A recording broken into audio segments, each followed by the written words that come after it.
Tudo se centralizou, assim, se eu pensar, se eu voltar atrás, a partir do casamento dos meus pais, né?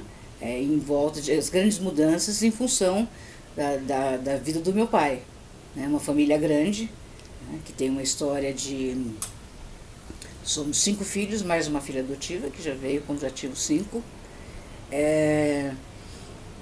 Que morávamos todos em São Paulo. Meu pai, quando eu nasci, meu pai acho que ainda estava terminando a faculdade. Então eles casaram muito jovens e começaram a ter filhos, 5 filhos direto e tal. Eles vinham de famílias... A minha mãe é uma família tradicional, né, mas fazendo parte da aristocracia paulistana,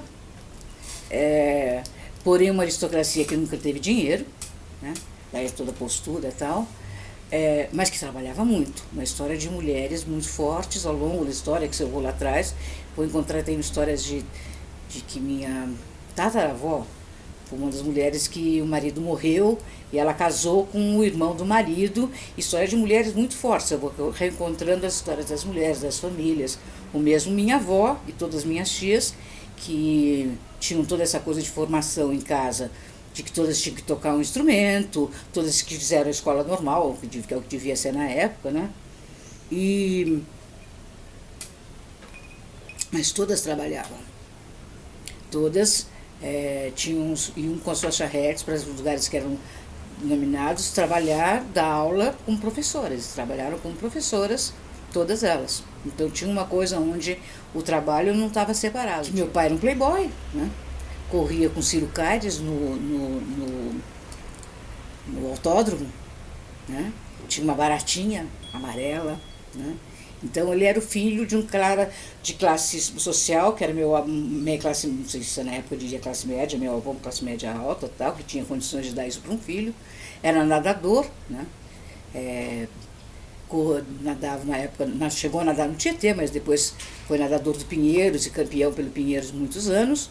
E eles se conhecem no clube, lógico, né? A história tem as fotos das meninas, né?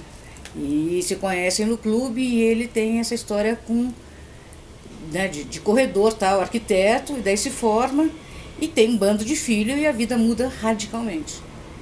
Meu avô materno e minha avó materna, meu avô materno era farmacêutico, tinha uma farmácia, acho que lá em Bragança, se eu não me engano, Itapetininga, era farmacêutico, e minha avó, de professora, ficou diretora de escola. Então aquela, né, a diretora da escola em mim de vez em quando eu encontro.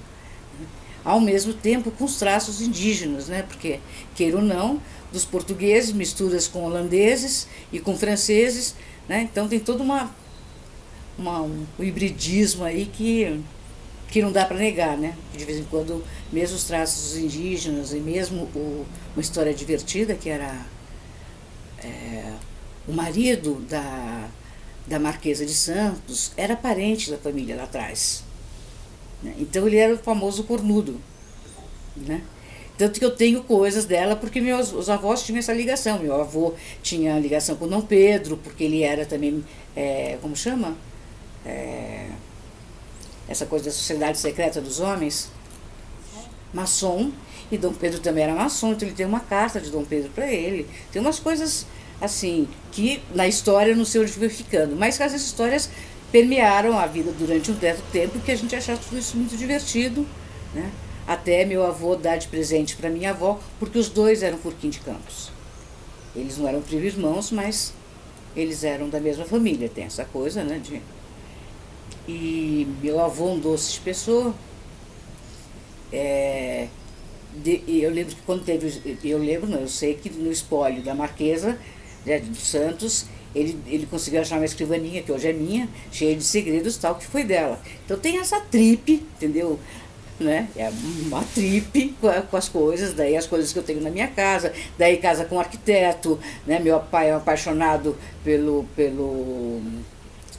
colonial barroco, então essas casas todas barrocas, de umas ações. Meu avô tinha umas ações numa fábrica, em Guarani, numa cidadezinha minúscula, e tinha uma fábrica de lã de rocha, que era, naquela época não existia outros modos de impermeabilização, era essa lã de rocha, que eu acho que era da Dinamarca, E ele muda, daí minha mãe resolve, não, tá ficando doente, né? Vamos com todos os filhos, né? Arranjam uma chácara, reformam e a gente vai morar numa chácara, numa microcidade, né?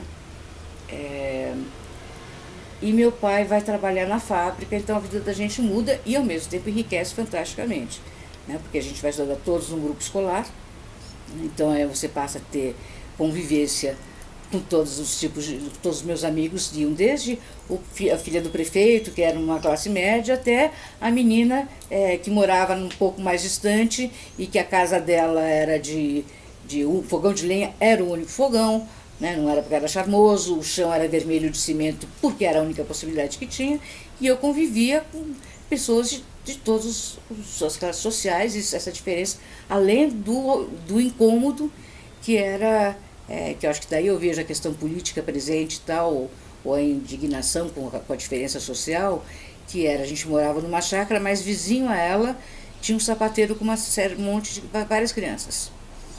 E que as galinhas viviam dentro da casa, aquela coisa de, né, não sei se vocês já viram o que é o sapateiro, mas a casa do sapateiro está para dentro, você entra e é chão de areia, ou terra batida e tal, e as galinhas do quintal entram e tal. E eu lembro de que quando morreu a mulher do sapateiro, eu resolvi, e eu devia não sei que idade, eu tinha uns 9 anos no máximo, ir ajudar aquele bando de crianças que ficava lá solto. Então eu ia lá com elas, arrumava a casa, tirava as galinhas dentro da casa, voltava no dia seguinte, as galinhas estavam tudo dentro. Eu queria botar ordem na vida daquela família, que estava aquela bagunça, aquela casa, quando eu tinha a casa da cidade mais, né, Orogodó. Já no ginásio, até antes, de ver a diferença social, vai ser uma marca. De não entender, de se indignar com isso. E não lembro de eu sentir uma culpa por isso, não. Né? Eu só achava indigno que os outros não tivessem, né, as coisas. E isso vai se intensificando, mesmo a escola, a rigidez da escola, essas coisas todas passam a começar a incomodar, e vai ser um momento onde eu vou ler Summerhill e descubro que a educação pode ser diferente. E via Summerhill tem um veio político, que inclusive vai ter Reich, né, no meio, porque Summerhill era, né, amigo do Reich. É muito doido fazer essa conexão, como é que isso vai se dar ao longo da história. Né? Nessa adolescência começa uma rebeldia, né? A rebeldia na altura do vestido, é na época que entra a mini saia. Né? O momento de militância maior começa com essa vinda para São Paulo, que aí rapidamente, quer dizer, me envolvo com os movimentos políticos, daí já está começando a ter, o movimento estudantil começa a surgir, e isso já fazia parte, eu nem sei explicar como, era algo que fazia parte, eu não sei como contar, mas isso já estava ali presente. Né? E eu lembro que nesse momento, primeiro eu entro em contato, conheço o pessoal de uma certa tendência, que eu era de uma faculdade isolada, né, que naquela época o Objetivo surgiu, fez a primeira, segunda turma,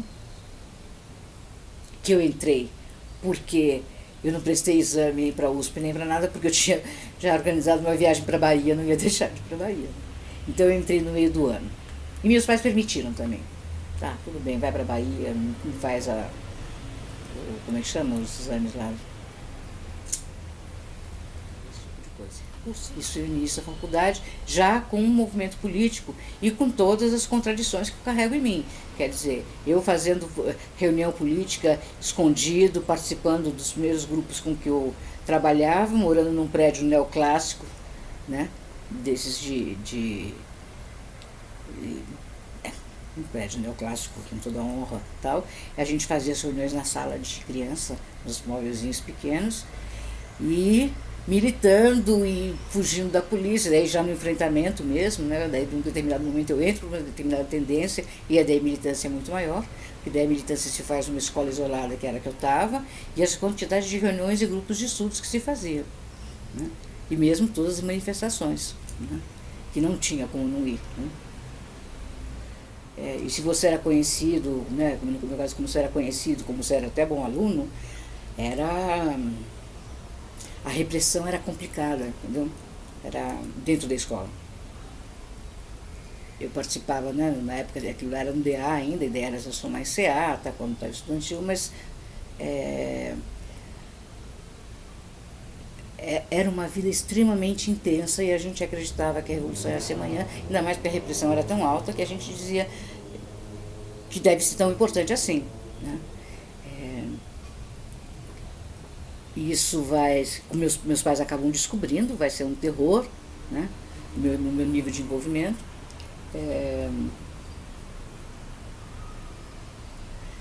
Mas, né, e me ameaçando, papapá, que eu lutava contra tudo, contra deles e tal. Mas na invasão da PUC, nós morávamos perto dali, perto da PUC, minha mãe e meu pai foram direto para lá e minha mãe assumiu esse lugar que ela assume. Ela abria as ambulâncias, perguntava: você está machucada, você quer que eu avise tua mãe, quem é você? Anotava o nome, avisava, entendeu? E discutia com... né? Não foi presa, teve gente que foi presa naquele coisa que a gente nem viu, teve gente que nem chegou a ser levado. Horror, né? História de horror, invasão da PUC tem um lado de história de horror, né? Do enfrentamento da polícia, dos ratos, né, que a gente chamava, que eram os caras que se vestiam como a gente, os malucos de cabelão comprido e tal, e eles entraram primeiro. E eles tinham uma arma na cintura, um lenço amarrado, por causa do gás lacrimogêneo, que era muito, e diziam: a gente está sem dormir há 2 dias, é hoje que vocês apanham. E daí vem a tropa de choque vem dando choque neles mesmos, quem apanha, principalmente se tiver olha essa coisa né, do marcada, né, do general. Se estivesse aqui e um homem do seu lado, o cara que estava vindo bater, ele batia no homem, né? Se não tivesse, acabava apanhando as mulheres também, mas se eles tivessem escolha, eles batiam primeiro no homem. Daí acabamos todos sendo presos, pondo numa fila imensa, e os guardas ficavam dando choque na própria mão com um cacete elétrico, para mostrar pra gente o que era, né, assim. Fora o momento mesmo que a gente não acreditava que eles iam invadir a PUC, era uma coisa que eles estavam mesmo muito putos e preparados, coisas que a gente nem percebeu. Vou fechar parênteses, invasão PUC, né, todo esse terror vivido, todo esse horror e tal, e isso fica marcado, né, o cheiro, durante muito tempo, o cheiro de parece tanque de gasolina, né, de aquela fumaça da gasolina, que fica tudo impregnado, né? Dos amigos que foram, as histórias dos amigos que foram presos, que foram torturados, tudo isso acontecendo junto e um clima super tenso, né? Fora coisas engraçadas. Eu namorava um cara de outra tendência, então eu ficava de um lado da Assembleia e ele do outro da Assembleia. Então a gente se separou, primeira vez, pela questão de tendências diferentes, né? Depois, lógico que a gente voltou, acabou terminando pelos verdadeiros motivos dos namoros. Essa militância vai continuar, né? Lógico que depois com um baita de um medo, mas não tem como voltar atrás, né? Se você chega, cada vez vai se acirrando ali as armações. Eu era grupo de preparo, né? Estudava o bairro, não conhecia o centro, não ia ao centro. Eu tinha que estudar o centro. Já sabia quem ia no meu grupo, eu era responsável por um grupo e eu que ia dizer onde pro meu grupo era eu que só que sabia onde era a saída, né? Vinha com os cartazes, tudo isso, só na hora que eu dizia, como depois eu tinha que saber todo mundo que chegou em casa e se não chegou eu tinha que avisar os grupos, os advogados, tal, colocar isso, né? Eu era líder de um grupo lá, militante, onde se juntavam 2 pessoas mais envolvidas, uma mulher do Busquet, né, que a gente era com tendências marcadas, mas que eram tendências que tinham uma certa proximidade, mas que a gente conseguia fazer assembleias no objetivo. Isso era, né, uma loucura. Então essa escolha vem nessa linha de uma ligação, de uma indignação de que as coisas não podem ser como são, né? Das diferenças sociais, das escolas, da educação. Tanto que eu vou e entro pensando em educação. O Summer Hill vai ser uma marca profunda, eu vou direto para a psicologia, apesar de uma paixão por história e jornalismo, né? Mas vou para a psicologia nessa possibilidade de mudar o mundo, né? Não só Summerhill, mas alguns livros que eu li sobre processos terapêuticos já romanceados que eu li, mas eu vou direto para a psicologia nessa questão de que dá para ser diferente. Essa vontade de poder, inclusive eu ser diferente, né, já estava colocada. Então isso já está ali, essa marca já está ali super forte. Né? Já na época da faculdade, no início dela, onde não tinha uma militância com as amigas, né, de marcar diferença. Não avisava os pais que estava viajando, porque não dou satisfações de para onde eu vou. Aí é o momento onde a rebeldia toda vem, no sentido de que, até exagerado, né? Essa noção de que eu não tenho que dar satisfação e vou viajar e não fui, meus amigos já avisavam e tal. Se produzem várias linhas aí, né? Gente, né? Porque daí já é ditadura, já é o milagre econômico, já passou, né? Já começam as crises todas e por isso mesmo as mudanças políticas que começam a se dar, né? Porque era o fim já, né, da ditadura, que já começa a surgir problemas conjunturais de uma outra ordem, né? Já isso se tornava insustentável se manter um tipo de governo, né? Que tudo não acaba, acaba pela pressão, mas acaba também porque não se sustenta economicamente. A economia não é separada da política, né? Então, até a gente ter essa noção de como que as coisas vão é legal, né? E você saber qual, lógico que tem um papel, né, importante, né? Que é ir deixando claro para todos, né, a insatisfação, as coisas que estão acontecendo. Com isso você vai contagiando, né? Mas, e acho que hoje, agora falando que me dou conta, por que eu questionava, nossa, esses caras acham que a gente é tão importante, né? Por que a gente não pode fazer uma manifestação? Por que batem tanto? E agora me veio, porque isso contagia. Isso contagia, as pessoas começam a olhar e pensar, queira ou não, por mais que a mídia faça, uma parcela se toca. Né? Então essa ideia de... Naquela época a mídia não tinha essa importância toda, né? Então isso era maior, né? Ir para o 1º de maio em São Bernardo, né? Chamar o Lula de pelego, porque eu era do grupo radical, né?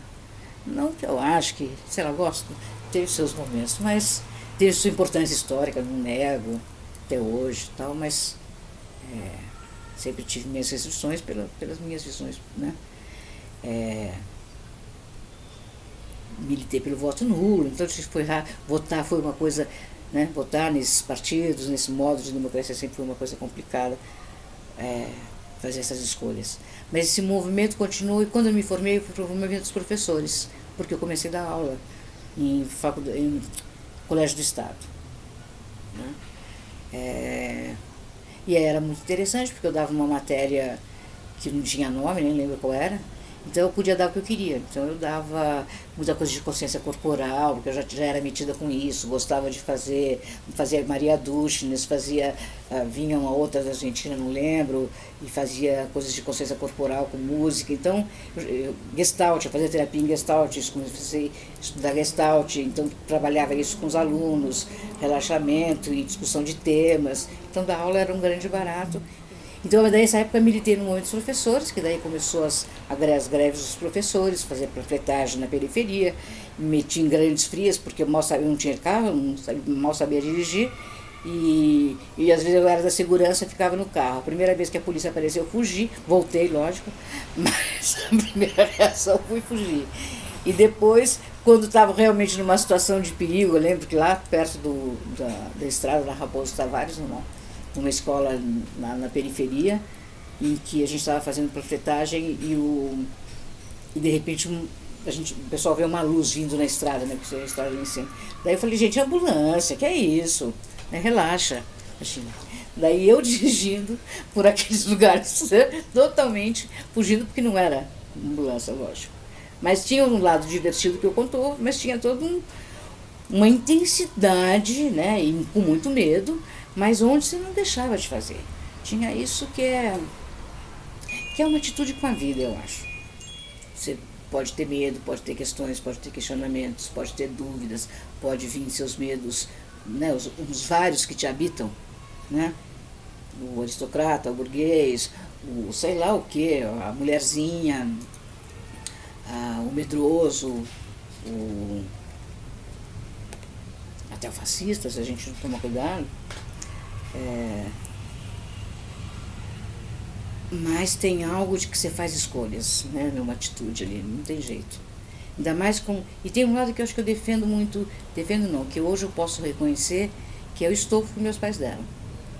Né, de bancar a vida, de buscar as escolhas, e de bancar essas escolhas, né, de se posicionar, né, e de dizer o que pensa, e de uma família que discutia muito, que brigava muito, principalmente por causa de política, né, era o grande tema da discussão, política nos mais sentidos amplos, desde como se, isso até hoje. Hoje em dia menos, meus pais já estão mais velhinhos, né? Então a gente tenta, mas às vezes a gente não aguenta e sai uma briga. E eu resolvi morar junto, né? Então eu fico morando nesse apartamento com meus pais pouquíssimos meses, daí vou morar junto. Eu já tinha terminado a faculdade, o movimento político desse nível já tinha arrefecido, né?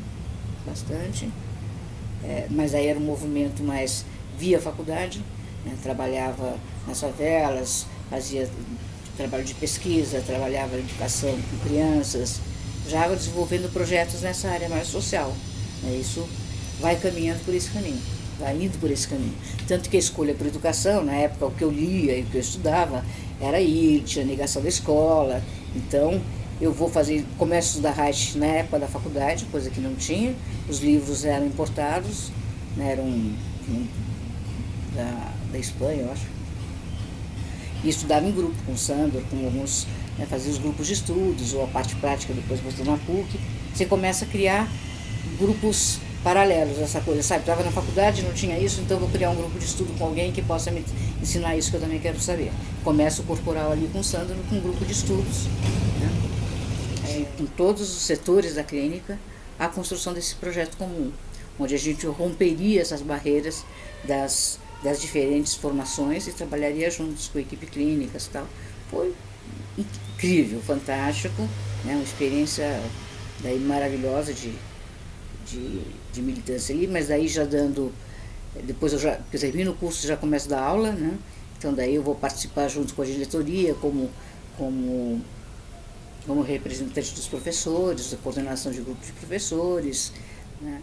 Daí tem a grande mudança da clínica, mudança de diretoria, mudanças institucionais, que cessam ou esses trabalhos continuam, como o grupo de movimentos existe um tempo, tanto acontecendo dentro do SEDES ou fora.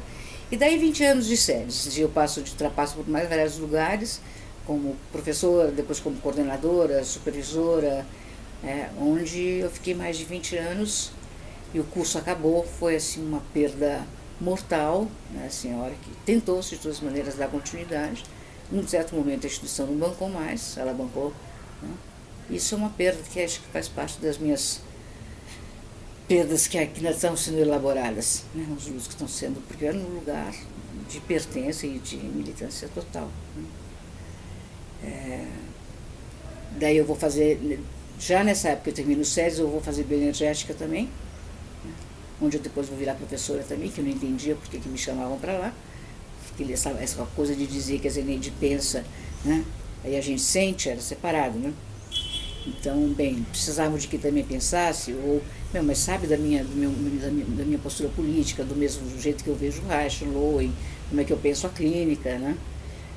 Para mim, no início, era muito desconfortável, né? Eu tentando me adaptar, ou não sabendo como que eu podia estar num lugar de uma formação de análise bioenergética, mas, como diz o Lancet, as coisas acontecem por necessidade, as pessoas mudam às vezes por necessidade, e tem que incluir o diferente de qualquer jeito. E foi muito interessante essa experiência, porque demorou um bom tempo, mas eu fui aprendendo um jeito, ou podendo exercer, poder ser uma analista bioenergética, eu não sou só isso, né? Podendo dar aula, inclusive teórica disso, fazendo as articulações que eu faço com o contemporâneo, ou mesmo com Deleuze, com Spinoza, com Guattari, que já é muito mais o meu estilo e a minha singularidade como terapeuta, mesmo onde eu estou dando uma marca, onde o foco, né, onde é mais pesado a formação bioenergética, ela é com a minha marca, ela vai ter essa questão institucional, grupal, política, e eu vou me encontrando no lugar onde isso é confortável, né? E onde eu vou fazendo as minhas conexões, e onde cabe essas diferenças, né? Eu sempre, desde pequena, me achei muito diferente, achei que eu não cabia em lugar nenhum. Essa sensação me acompanhou a vida inteira. E o que vai se dando é uma afirmação dessa diferença e eu podendo ficar confortável nessa diferença. Eu acho que essa é a questão, né, mesmo nesse momento onde eu resolvo, por N motivos, entrar na viagem de morar, fazer uma co-housing. Quando eu mudei de consultório depois de 20 anos no mesmo consultório, vivendo várias questões complicadas, porque com pessoas muito diferentes, com posturas políticas muito diferentes, e nisso aparece a história de repente, do morar junto, eu querendo sair daqui, né, começo a me dar conta do absurdo do que morar sozinha e bancar, e não mais bancar também, porque talvez se eu bancasse eu ficaria, porque é cômodo, a gente se acostuma, mas se acostuma não, mas eu comecei a achar a casa grande demais para mim, comecei a me sentir sozinha e achar um absurdo eu gastar tanto para viver, porque em um determinado momento você trabalha para pagar, né? Você entra nesse esquema de que você trabalha para pagar, a hora que você se dá conta, já nem dá mais. Hoje já nem dá mais. Tá? Desde que eu escolhesse morar para garantir um espaço pessoal e tal, né? Mas essa ideia que vem de morar junto é um desafio, né? De exercer esse lugar é novo, é novo. E eu acho que para mim é isso de que me mexer, sair desse lugar confortável que eu estou, confortável e muito desconfortável, que é ter um sobrepeso, uma sobrecasa, ter engordado tantos quilos, de um isolamento muito grande, né? Quando eu tenho uma coisa de agenciar pessoas, de estar com as pessoas, gosto muito de ficar sozinha também, mas cada vez menos dá para você o tempo todo estar agenciando, está todo mundo muito ocupado, né? E espaços de encontro, eu vi uma pessoa com uma certa fobia social, estou vencendo isso, né? E querendo pôr o corpo em movimento. Não tem mais sentido, é como um modo de viver que já não dá mais e que você fica agarrado a ele. Não dá para viver por vários motivos, né? Econômicos, políticos, afetivos, isolamento e tal. Então, na hora que aparece a possibilidade, ou você pega ou vai, né? E daí não tem jeito. Se você deixa aí pela tua intuição, pelas coisas que você acredita, você se coloca nela e com todo medo você banca deixar que esse outro modo se construa, né? No sentido de que você se dá conta de que realmente o modo antigo já não dava mais conta, né? Já tem forças aí emergindo para montar e elas aparecem e você começa a construir um outro modo, que vai ser só vivendo. A priori, a gente vai saber e vai lidar com as questões conforme elas aparecerem. E essa é a proposta. A proposta de ter uma intimidade nesse bom sentido, de construir contratos, de poder se falar, de poder viver coletivamente, né? E de ter tempos de ter que sentar, e horas, né? Desde como que você vai dividir a compra do supermercado, até como que você vai lidar com os afetos dos efeitos que cada atitude de cada um provocou no outro, né? Quando essa proposta é clara, e quando tem desejos de produção coletivos também, desejos de vivência mais artísticas, quando tudo isso está colocado em pauta, é o grande barato, né? Eu acho que é isso, né?